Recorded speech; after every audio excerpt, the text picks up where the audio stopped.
Hi, my name's Brian, and I own a little computer repair shop in South Florida.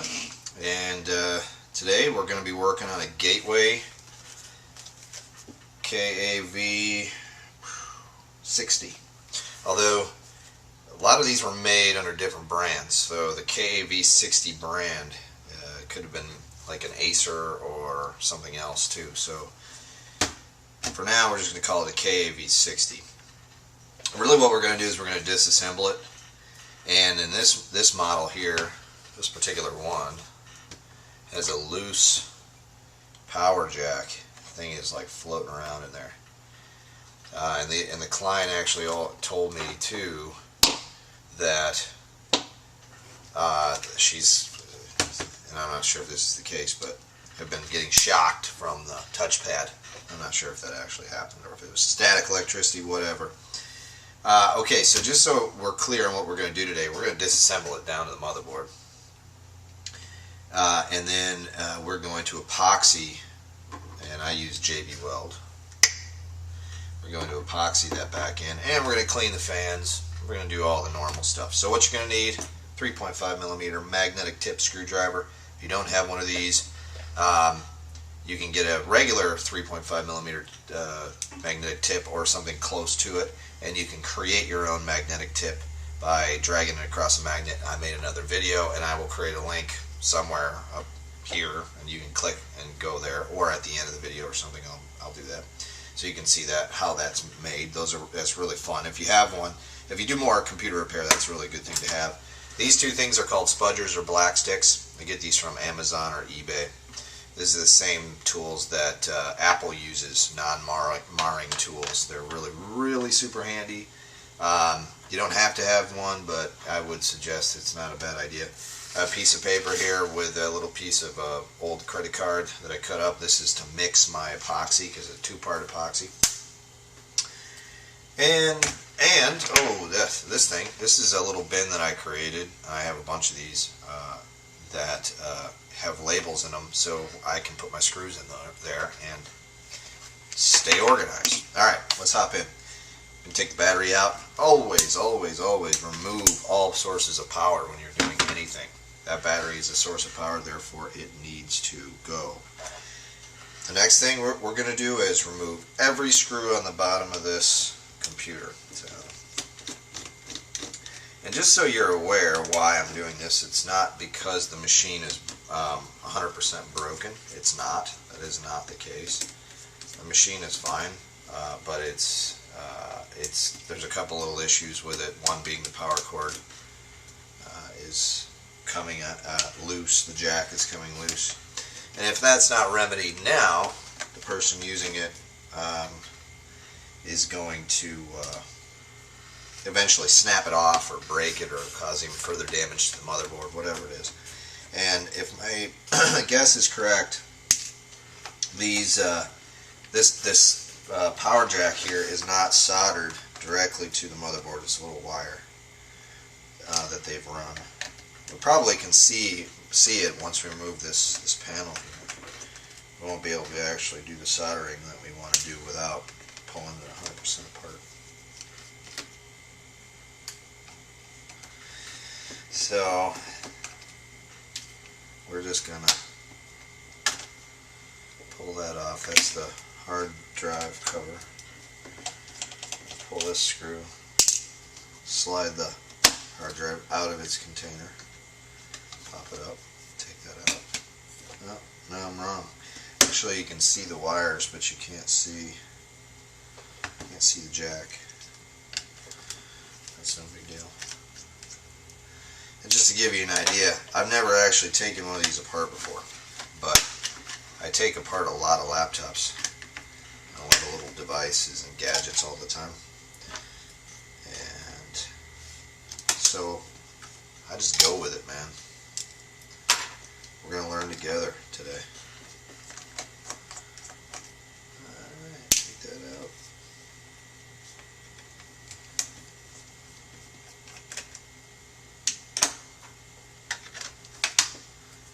Great thing about these little spudgers is I'm not damaging anything, you know, when I pull it out or pry it up. I got one trouble screw here that's spinning. You can kind of feel the nut in there spinning. This thing has probably been taken apart before. Oh, there it came out. And the 3 screws holding the battery in the battery tray are actually missing. So, yeah. So it's been worked on before. We know that. The shift key is coming off. So this is a heavy use machine. My guess is that we gotta get this keyboard out of here. That's the next step. So we're gonna go ahead and do that. Pry that out of there. That's where this non-marring tool comes in really handy. Unless we can pull this whole top panel off. Sometimes you can do that. Just pull the whole thing and the whole thing comes up. Let's give that a try. Let's see.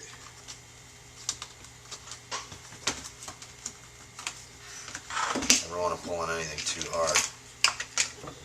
Just go with it. Be gentle though. Know the limitations of the plastic though. You try to yank too hard on something that's not designed to pop out, you will snap it and you will not be happy with yourself. I usually get myself into these positions when I'm trying to remove a keyboard.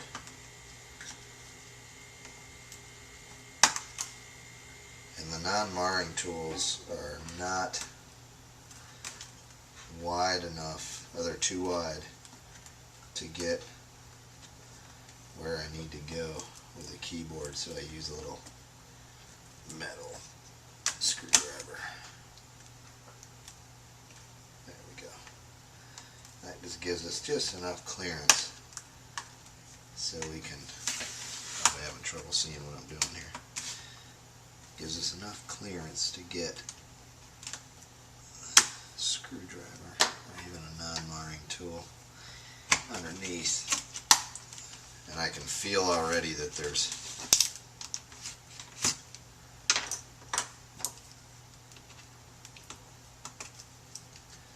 something holding this down, whether it be sticky glue or something. You kind of feel that, so you just want to be gentle. There we go. Maybe somebody spilled something on it. That's actually what it is. And it's sticky. Alright, great. I love that. Oh, yeah, that's gross. Alright, so, got the keyboard out. My guess is that this is a child's computer, that their parents bought them. And this is these screws right here. The reason why we weren't able to pry up all that red plastic. And actually, let's put those there. So we need to get those out.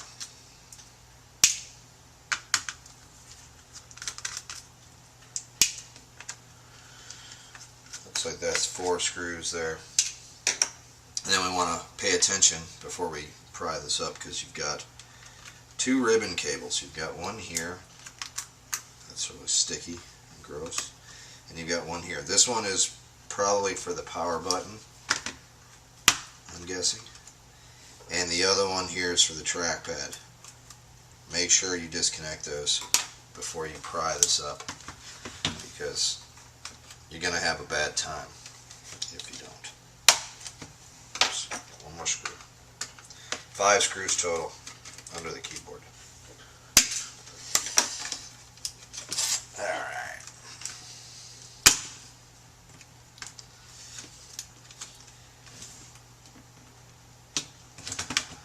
Okay. What am I missing here?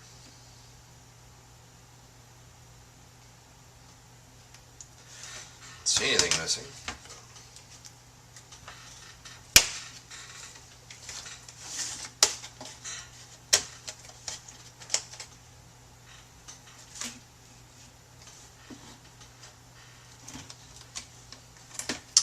I always miss a screw. That's what I do. Every time. Alright, there we go. Now this whole thing should gently pry up. So there's the top panel. Set that aside. And I was right. You can see here. This is a. Oh, the ground piece is busted off. Wow, it's all falling apart. They got smart when they started redesigning these laptops. The power is not soldered right onto the motherboard, so if it breaks, it breaks, and it doesn't take the motherboard with it. So if it breaks free, then all we have to do is we need to apply some epoxy to that and make it solid again.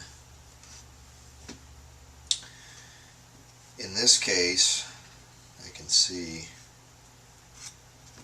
that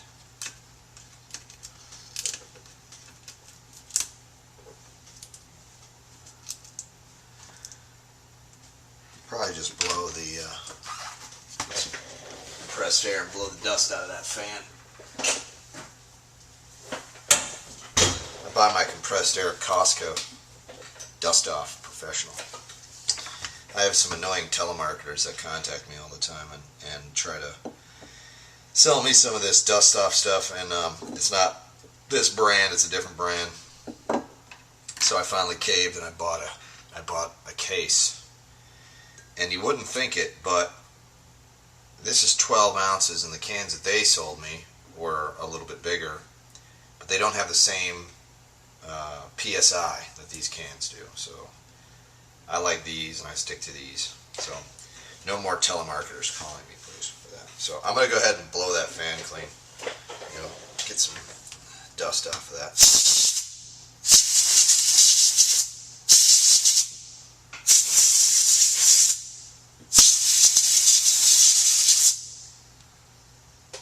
Chunks of stuff falling out of there.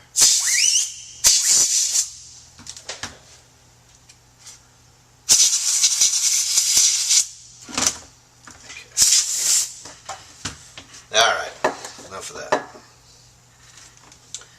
And let's actually, what I'm going to do is I'm going to mix some epoxy up, and I'm going to apply it to that power jack. You don't need a whole lot of this JB Weld. JB Weld is awesome stuff. You don't need much at all. Just put a little dab like that. This is the hardener. And a little bit of this stuff here. This is the actual epoxy, I think. Okay. You can mix JB Weld a little bit heavy on the hardener, and it hardens quicker. But the strength may not be there. So we're just going to go ahead and mix this up. If you wanted to take this a step further and pull this motherboard out, you could do it really quite quickly. I'm not going to do that. I don't need to do that on this machine. And if you had to, you could very easily replace this power jack if it was broken in some other way. You know, if you needed to, you could just pull it out and put in a new one. Alright, so I've got the epoxy in there, and I'm going to set it in there into its little spot where it goes. Okay, but we need to look at it from the outside and make sure that it's lined up with the hole. Because if it's not lined up with that hole, you're going to have a bad time.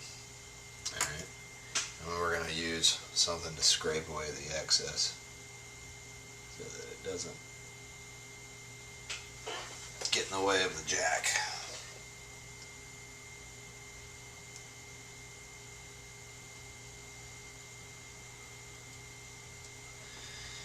And that's it. Now we're going to have to let this thing sit for a while and let it cure. And once it cures, then we'll put it all back together. And I'm going to give us probably about a day to actually cure. And we'll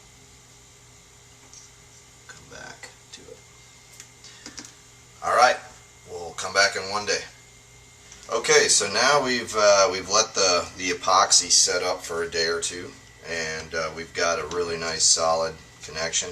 JB Weld takes 24 to 48 hours to really set up nicely, and so we've got that done. So now we're actually going to go through the reassemble process, and I've got all my pieces here. I've got my nice little bin here that's got all my screws in it and my panels in it, and so for reassembly we're going to use a couple of spudgers. These are really important, and a 3.5 millimeter flat 3.5 millimeter Phillips head screwdriver, and we're going to reassemble. We didn't have to take the motherboard out to get this fixed, so we're just going to go ahead and continue. And what we did too is we cleaned the fan and the heat sink. I suppose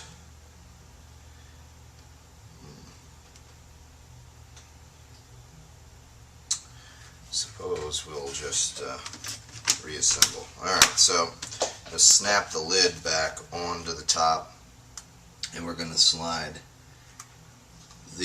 all the ribbon cables that we disconnected back in, and they make it really easy on us. They're not in a funky spot like in some laptops. These are really easy to get to.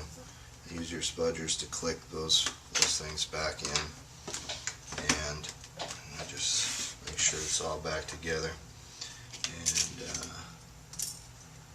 take our screw sets, and we're going to reapply our screws.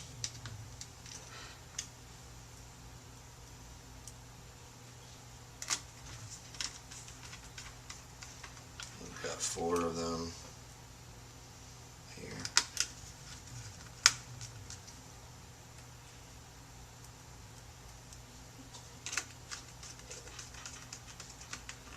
Okay. We're going to reseat our keyboard. The shift key popped off of this, and it can be a real headache to fix that while the machine is all put together, while the keyboard is seated. But it's a little easier to put them back in while it's out. So, although this one has looks like it's broken. Keyboard repairs are not, yeah, that one's broken. There really isn't a whole lot we can do other than maybe apply some epoxy to it or something. So I'm going to take that off for now. And okay, so we're going to put back our keyboard. Just make sure I'm doing this right.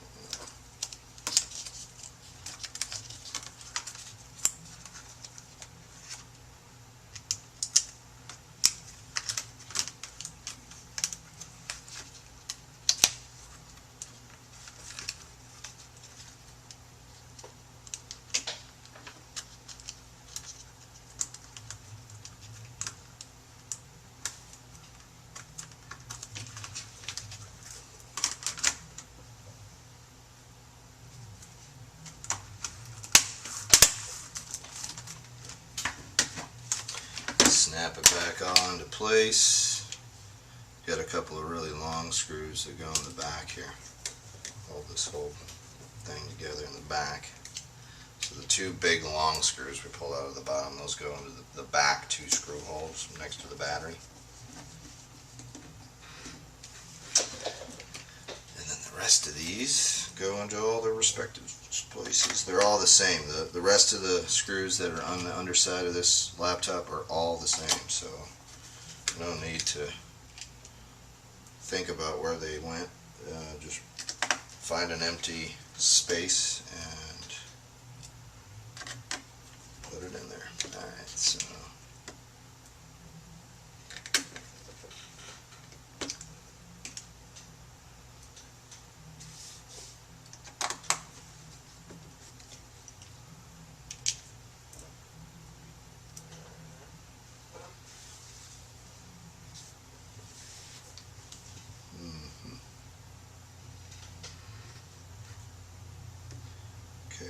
So I know I have 4 leftover screws. What am I missing here?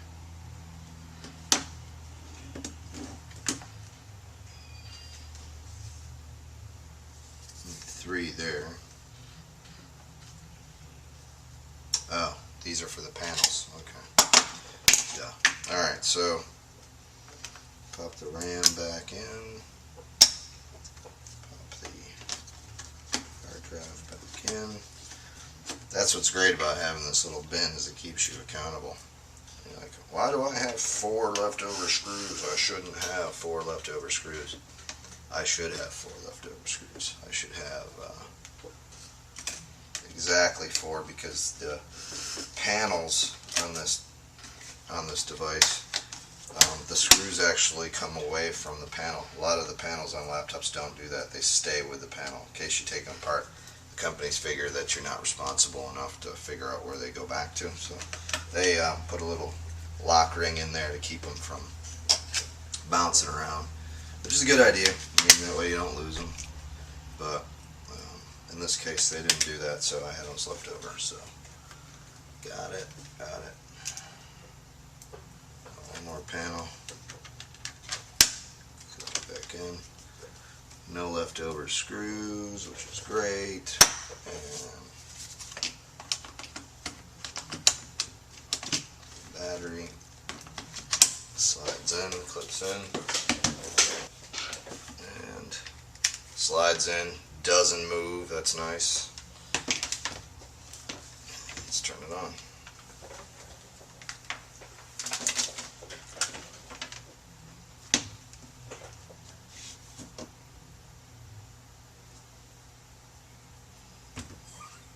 Alright, it's booting up. So today we disassembled down to the motherboard a KAV60 Netbook.